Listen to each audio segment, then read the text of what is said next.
Porque fue decir lo que todos sospechábamos, pero dicho desde alguien que era ministro, la verdad que puso... Qué silencio estruendoso, che, de los Santiago Cafiero. Bueno, Alberto Fernández está con algunos temas, ¿no?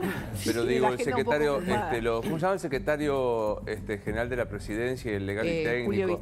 Julio Vito Velo. Bueno, Vilma Ibarra. Tampoco Vito Velo. No, Vito Velo siempre fue de perfil bajísimo, nunca habló. Pero digo, bueno, el sincericidio es este.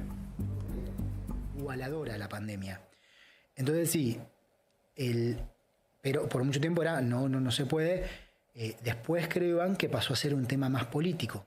Una bandera política, el hecho de que era la administración de la pandemia lo que hacía fuerte al gobierno. Eso tenía que ver mucho con las restricciones sanitarias. Entonces vos decís que la extensión después de un momento X, que... Para mí fue más larga de lo que tendría que haber sido, desde el punto de vista, dado la información técnica que tenía, fue más larga de la que tendría que haber sido. Y respondía a una cuestión de, con esto nos está yendo bien con la sociedad, extendámoslo. Hasta que se perdieron las elecciones y toda la culpa era del supuesto ajuste fiscal, que no era tal. O al menos no era, sí había una reducción del déficit, pero no estaba dándose una salida del Estado, del rol que le estábamos buscando dar el Estado. Palabras más, palabras menos. Ya se había terminado la necesidad de cuarentena, pero la extendimos porque nos garpaba políticamente. Está con nosotros el doctor Carlos Diegues. ¿Cómo estás, Doc? ¿Bien? Buen día, doctor Novarecio. Es un placer. Igual para nosotros. Bien.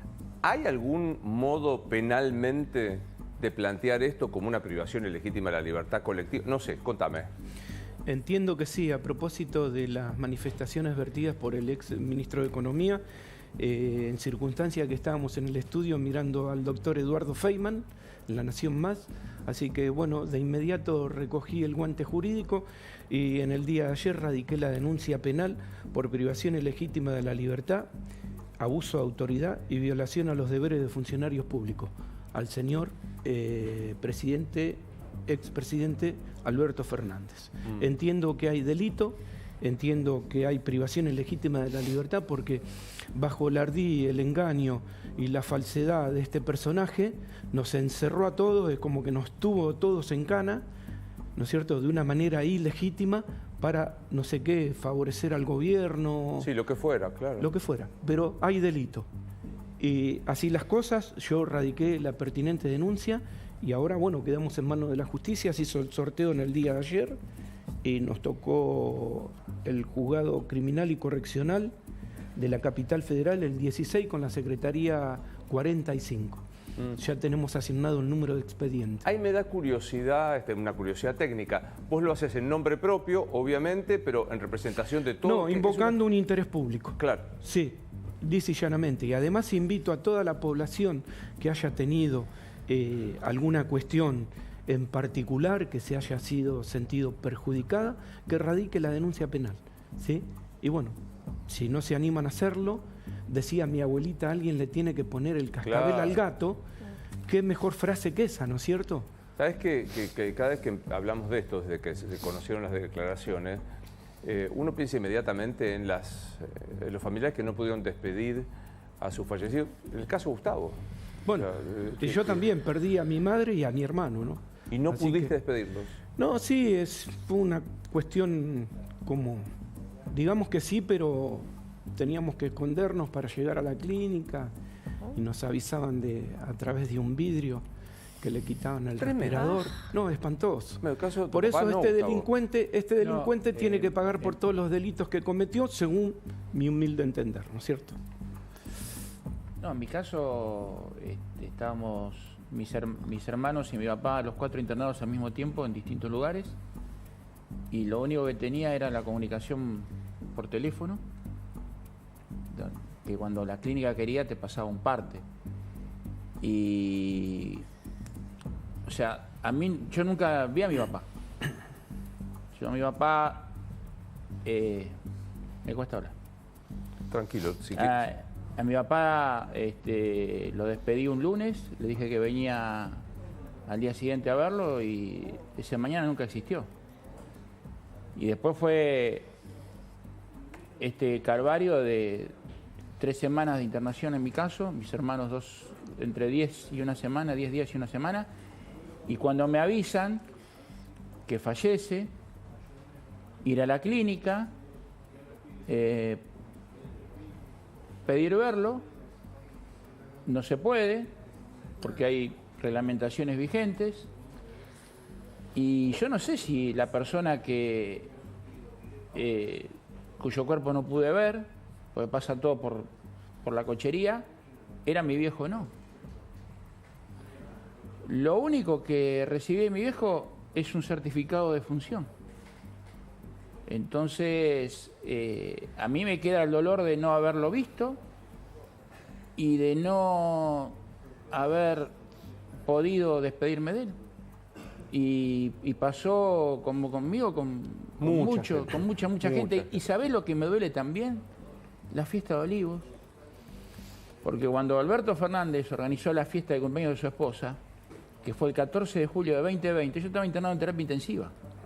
Y ese señor, por ejemplo, para Alberto Fernández, pagó con una multa haber violado un decreto que él mismo había firmado.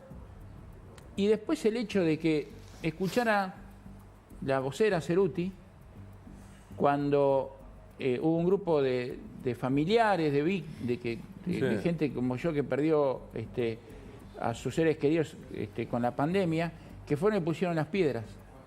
Y ella, cuando vino una representante extranjera, dijo, esas son las piedras de la derecha. ¿De qué derecha?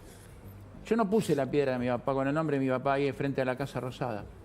¿Pero de qué derecha me hablan? Esas son las piedras de los 130 y pico de mil muertos que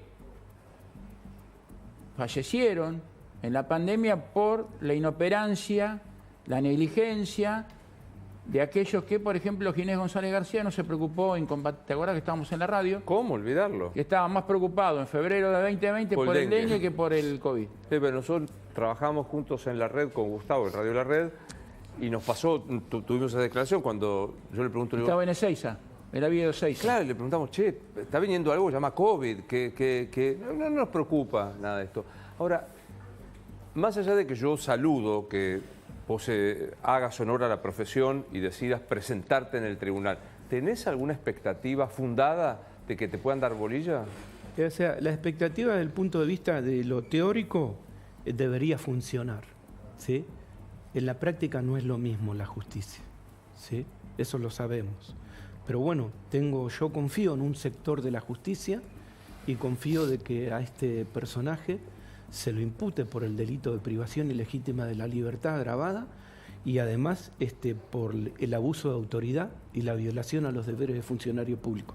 Y te digo más, Luis, referente a esto y a lo de Ginés García, estamos evaluando también en las próximas horas con un grupo de colegas que trabajan en mi estudio, también radicar una denuncia penal, ¿no es cierto?, para ver si hubo encubrimiento agravado. Creo que no tomamos nota no tomamos nota de la ministra. Y además, según información que nos llega a nosotros, es de que habría también en ese grupo de médicos un presunto delito de enriquecimiento ilícito. Lo estamos evaluando también. ¿Entre qué grupo de médicos? Del grupo de médicos que la gente los denominó los médicos del miedo, los médicos del horror, que estaban atrás de Fernández. Sí, el comité de expertos. Exactamente. Contra esos médicos también vamos a radicar una denuncia penal.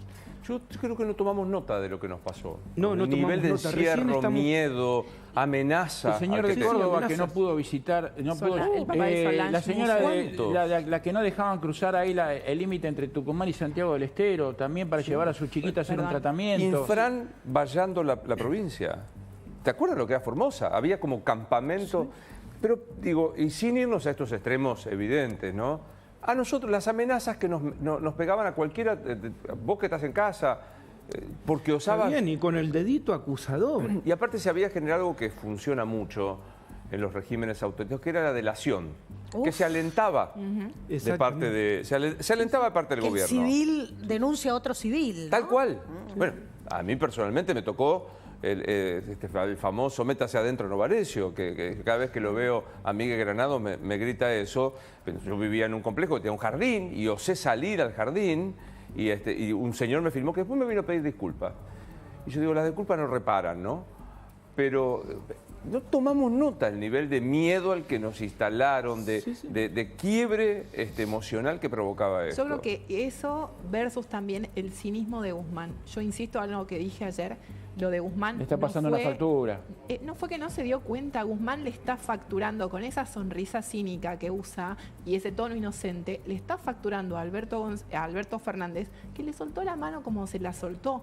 Es el mismo que el viernes 1 de julio tenía decidido que el sábado a media tarde iba a renunciar y así lo hizo con las consecuencias económicas catastróficas que tuvimos cuando se inició esa semana.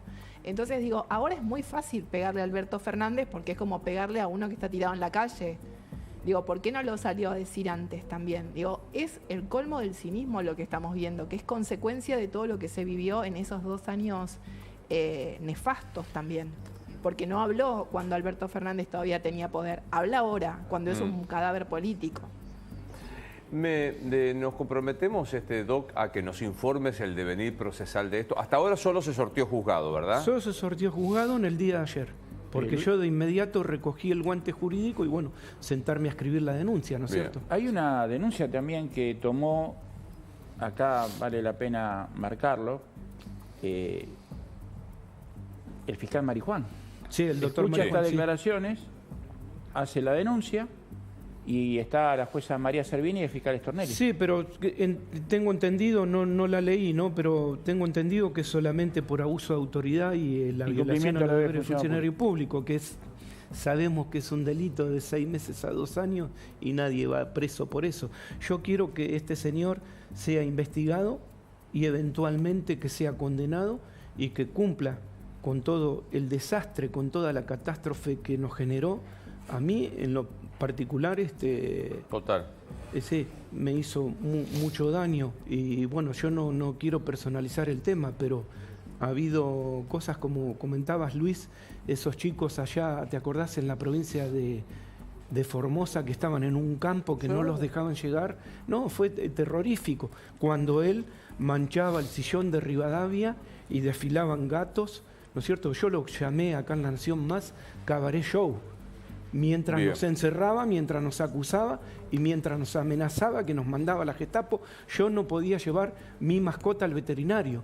Total. Y este delincuente nos hizo todo lo que nos hizo. Así que yo espero que la justicia esté a la altura de las circunstancias. Ojalá. La justicia tiene la posibilidad de demostrar a toda la población argentina que no encubre a este tipo de lacras sociales. ¿Sí? Y la última, Luis, cuando venía en viaje me decía, un ex kirchnerista, no lo puedo nombrar porque es un colega y es político, dice, una sola cosa hizo bien Alberto Fernández, fue sepultar definitivamente al kirchnerismo, que no es un detalle menor. Gracias, Doc, muy amable. Gracias por la invitación, que tengan Ya buen día. comenzó formalmente la sesión en el Congreso de la Nación, vamos a verlo enseguida, se entonó el himno.